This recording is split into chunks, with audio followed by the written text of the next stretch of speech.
Total जब दुनिया का विनाश होगा तो सारी दुनिया की मनुष्य आत्माएं मरना पड़ेगा या नहीं मरना पड़ेगा? मरना पड़ेगा। तो सब लाशें ही लाशें हो जाएंगी या कोई इस दुनिया में जिंदा बना रहेगा? है, सब लाशें हो जाएंगी।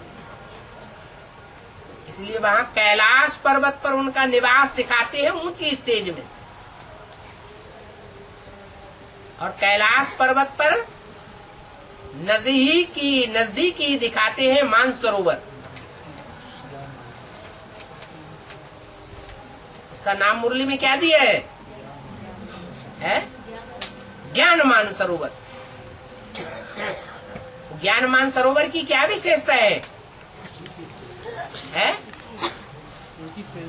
और सरोवरों का पानी इतना शुद्ध नहीं होता है, पारदर्शी नहीं होता है, और मानसरोवर का पानी पारदर्शी होता है।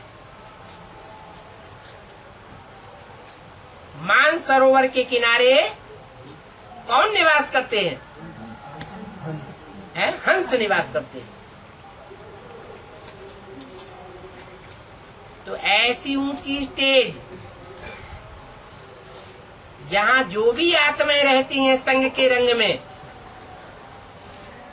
वो सब मुर्दा बन करके रहती है, जैसे दुनिया से मर गए।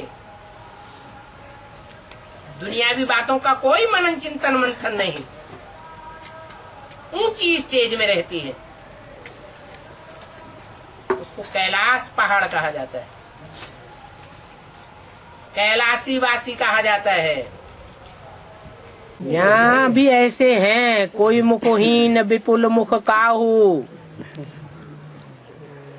कोई ऐसे हैं जिनको मुख ही नहीं है, कोई ऐसे हैं जिनको बहुत बहुत मुख हैं, बोलते हैं। कोई ऐसे हैं जिनको बहुत भुजाएं हैं, कोई ऐसे हैं जिनको भुजाएं हैं ही नहीं, कोई ऐसे हैं जिनको बहुत बहुत टांगे हैं, कोई ऐसे हैं जिनको टांगे ही नहीं है, कोई को आंखें ही नहीं है, कोई लंगड़े हैं, कोई काने हैं, कोई कुब्जे हैं। ये रुद्रमाला के मणके अनेक प्रकार के हैं। अपंग हैं, वो होते हैं हद के अपंग, और ये हैं बेहद के अपंग। मान लो कोई को भुजा नहीं है, माना ज्ञान में तो अच्छे चलते हैं, लेकिन अपना कोई सहयोगी रूपी भुजा नहीं बना पाते। न कहीं कोई को सहयोग दे पाते हैं, न दूसरों से सहयोग ले पाते हैं, तो उनको भुजा है ही नहीं। कोई ऐसे हैं कि सहयोग लेना देना तो खूब करते हैं, भुजाएं अच्छी काम कर रही हैं, लेकिन पुरुषार्थ में दौड़ नहीं लगा सकते, टांगे काम नहीं कर रही है, या लंगड़े हैं। लंगड़े और अंधे की कहानी तो सुनी है। रुद्रमाला कैसी है? लंगड़ों की माला है। और विजय माला अंधों की माला है। वो देख नहीं सकते, वो चल नहीं सकते। अब ये विषय वैतरणी नदी कैसे पार की जाए? दोनों का संगठन होगा तो एक दूसरे को सहयोग दे। लंगड़ा दौड़ नहीं सकता है, देख तो सकता है, आंखें तो हैं ज्ञान की। अंधा देख नहीं सकता है, तो लंगड़े को कंधे पर चढ़ा तो सकता है, सवारी तो दे दे। तो एक दूसरे के सहयोग से वो विषय वैतरणी नदी पार हो जाती है। तो शिव की बारात में सब हैं, देवताएं भी हैं, राक्षस भी हैं, अंधे, लूले, लंगड़े, कोढ़ी, काने, कुब्जे, सारी दुनिया है। वो है ही सारी दुनिया का बीज। उसका नारा ही है वसुधैव कुटुम्बकम। सारी दुनिया उसका परिवार है।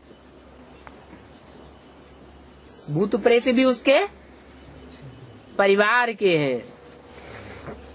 वो सबका बाप है।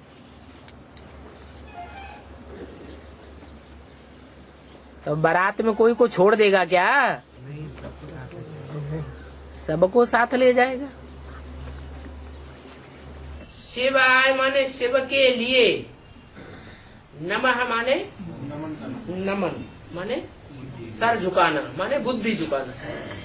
नमः शिवाय माने एक शिव जो है विशेष आत्मा, तुरीय आत्मा, सब शक्तिवान आत्मा, हम उसके सामने सर झुकाएंगे, बुद्धि झुकाएंगे और किसी की बात नहीं मानेंगे। बाकी मुख से बोलना ओम नमः शिवाय, ओम नमः शिवाय, ओम नमः शिवाय, ओम नमः शिवाय, भक्ति मार्ग की तरह उससे कुछ होता नहीं है। ये अंदर की बात है कि मन बुद्धि को अगर हम झुकाएंगे तो एक ऊंचते ऊंच बाप के सामने झुकाएंगे और दुनिया में हम किसी की बात मानने वाले नहीं।